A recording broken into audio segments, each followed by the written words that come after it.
हर हर महादेव दोस्तों, ओम नमः शिवाय। आप सभी का दिन शुभ और मंगलमय हो। आप सभी को महाशिवरात्रि की हार्दिक शुभकामनाएं। आप सभी पर भगवान भोलेनाथ की कृपा सदा सर्वदा बनी रहे। महाशिवरात्रि भगवान शिव को प्रसन्न करने का महापर्व है।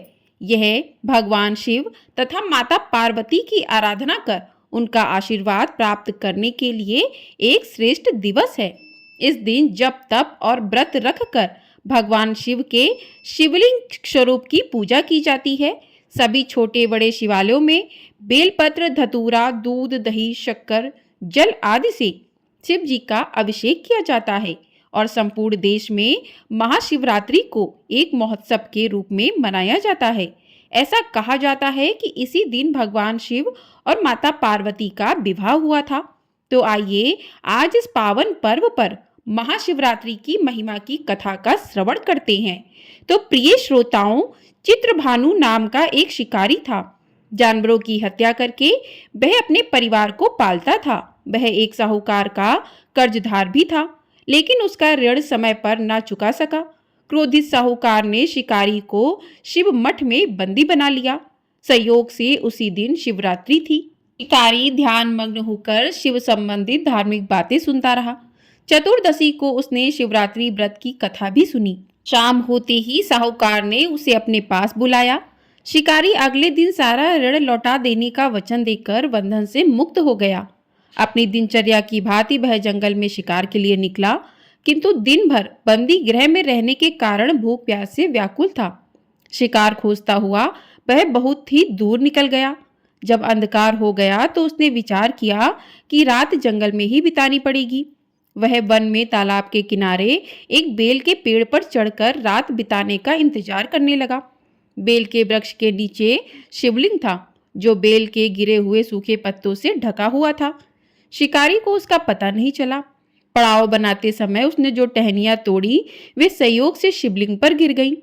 इस प्रकार दिन भर भूखे प्यासे शिकारी का व्रत भी हो गया और शिवलिंग पर बेल पत्ते भी चढ़ गए।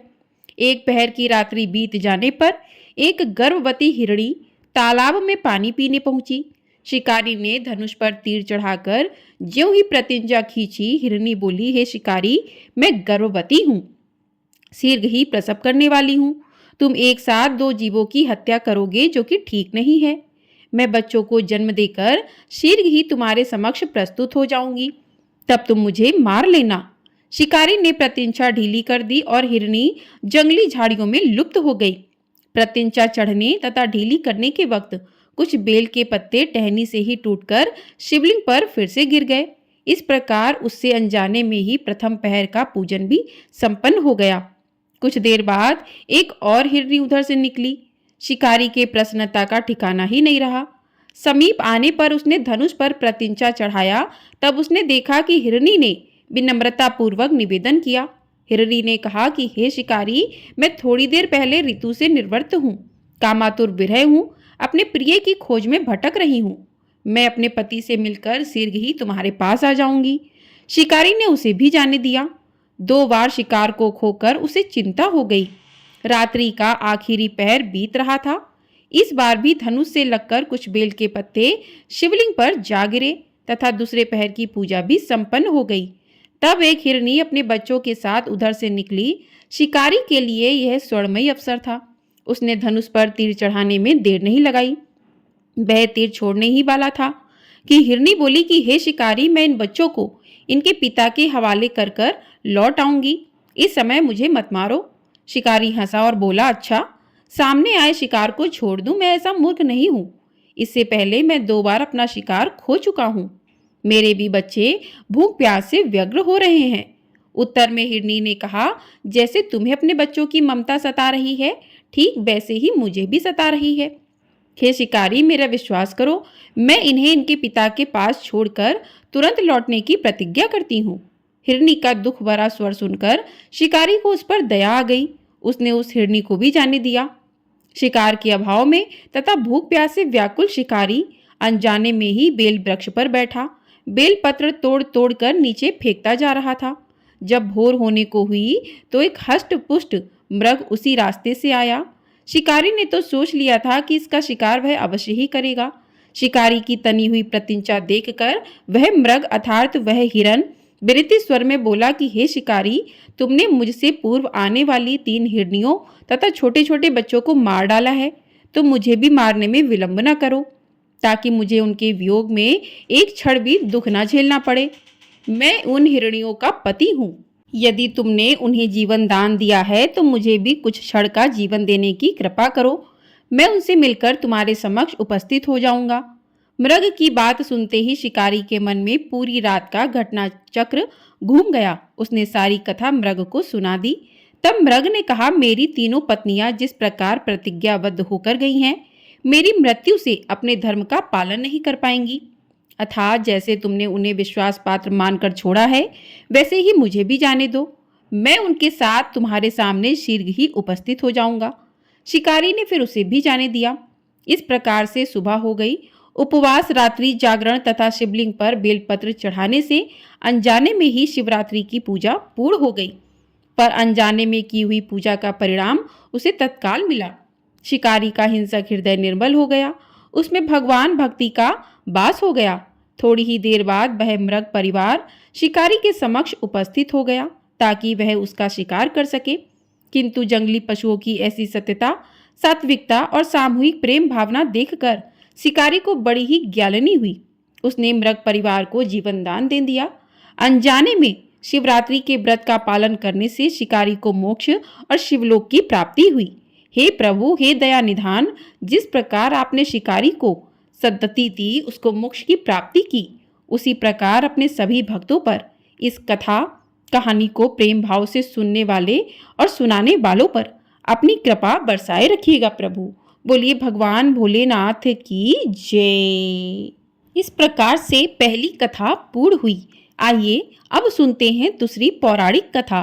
तो प्रिय श्रोताओं, हिंदू धर्म में महादेव के एक से बढ़कर एक भक्तों का वर्णन मिलता है, किंतु उनमें से एक भक्त ऐसे भी थे जो किसी भी पूजा विधि को नहीं जानते थे।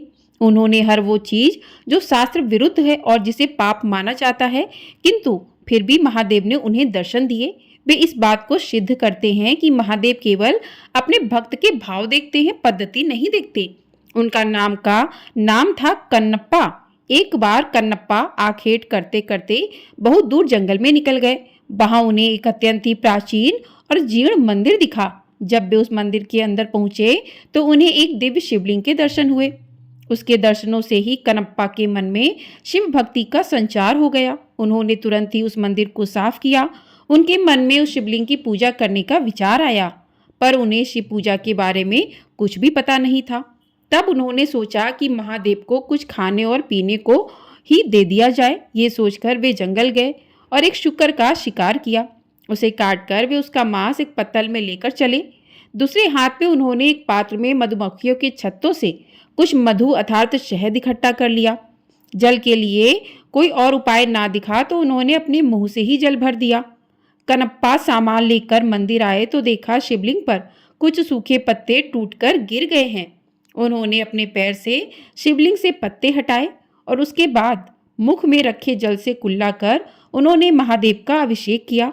फिर उन्हें भोग के रूप में मांस और शहद का अर्पण कर दिया। हालांकि उनका ये कृत्य उचित नहीं था और वे सारी वस्तुएं भी पूजा के लिए निषिद्ध थीं, लेकिन उनका मन पवित्र था। उन्होंने जो कुछ भी किया वो पूर्ण भक्ति भाव से किया और महादेव तो केवल उसी भाव का ही मोह था। उन्होंने प्रसन्न मन से उनका प्रसाद स्वीकार कर लिया। अब तो ये कन्नप्पा का रोज का कार्य हो गया। वो प्रतिदिन उसी प्रकार पैरों से शिवलिंग के पत्ते साफ करते, मुंह के कुल्ले से शिवलिंग का अभिषेक कर उन्हें मांस और शहद अर्पण करने लगे। जंगल में एकांत में स्थित उस मंदिर में महादेव की पूजा करने एक पुजारी भी आते थे जो बहुत बड़े शिव भक्त थे। कन्नप्पा के पूजा करने के बाद अगले दिन जब वे आए तो देखा पूरे मंदिर में यहाँ वहाँ मांस के टुकड़े पड़े हैं। वे बड़े ही दुखी हुए और तत्काल मंदिर को जल से धोकर पूजा की और स्वच्छ पुष्प चढ़ाए। किंतु अब रोज रोज उन्हें मंदिर में मांस मिलने लगा। यह देखकर एक दिन उन्होंने निश्चय किया कि वे पता करके रहेंगे कि कौन है जो रोज मंदिर को अपवित्र कर देता है। यही सोचकर वो रात को वहां रुक गए। रोज की भांति कन्नप्पा वहां आए और उन्होंने पैर से पुजारी द्वारा शिवलिंग पर चढ़े हुए पुष्प हटाए, कुल्ले से शिवलिंग का अभिषेक किया और फिर शिवलिंग पर मांस और मधु चढ़ाया। पुजारी मंदिर के एक कोने से छिपकर देख रहे थे। उन्हें ये देखकर बड़ा ही क्रोध आ रहा था। पंडित जी ये तो समझ गए कि कनप्पा ऐसा केवल भक्ति के कारण कर रहे थे, जानबूझकर नहीं, किंतु फिर भी उन्हें उसका कार्य बड़ा घृणित लगा। उसी समय उनके मन में विचार आया कि मैं इतने समय से शुद्ध चीजों से महादेव की पूजा करता हूँ, फिर भी मुझे उनके दर्शन नहीं हुए। फिर भला इस घृणित पद्धति से पूजा करने वाले से भला महादेव कैसे प्रसन्न हो सकते हैं। वे पुजारी भी महादेव के परम भक्त थे, इसलिए अपने भक्त का अभिमान भंग करने के लिए शिव जी ने एक लीला रची। कनप्पा ने देखा कि अचानक शिवलिंग के एक आंख से रक्त बहने लगा। अपने आराध्य की ऐसी दशा देखकर वो अत्यंत दुखी हुआ। उसने पास पड़ी जड़ी बूटियों को शिवलिंग के नेत्र पर लगाया, किंतु रक्त का बहना नहीं रुका। उसे समझ नहीं आया कि क्या करना है। उधर छिपकर सब देख रहे उन पुजारी को भी कुछ समझ नहीं आया। उन्हें लगा कि अवश्य ही कनप्पा के इस कृत्य से महादेव अप्रसन्न हो गए हैं और उनके नेत्रों से रक्त बह रहा है। उधर कनप्पा मारे दुख के रोने लगा। तभी उन्होंने सोचा कि यदि मैं अपनी एक आंख इस पर लगा दूं तो शायद रक्त का बहना रुक जाए। ये सोचकर उन्होंने अपने बाण से अपना एक आंख निकाला और शिवलिंग के नेत्र पर रख दिया। इससे रक्त बहना बंद हो गया। कनप्पा की प्रसन्नता का ठिकाना ही नहीं रहा। तभी शिवलिंग के दूसरे नेत्र से भी रक्त निकलने लगा। अब तो कनप्पा को इसका उपचार मिल चुका था, इसलिए उसने अपने दूसरे नेत्र को भी निकालने का निश्चय किया। तब उन्हें ध्यान आया कि दूसरा नेत्र निकालने पर तो वे कुछ भी नहीं देख पाएंगे, फिर सही स्थान पर नेत्र कैसे लगा पाएंगे।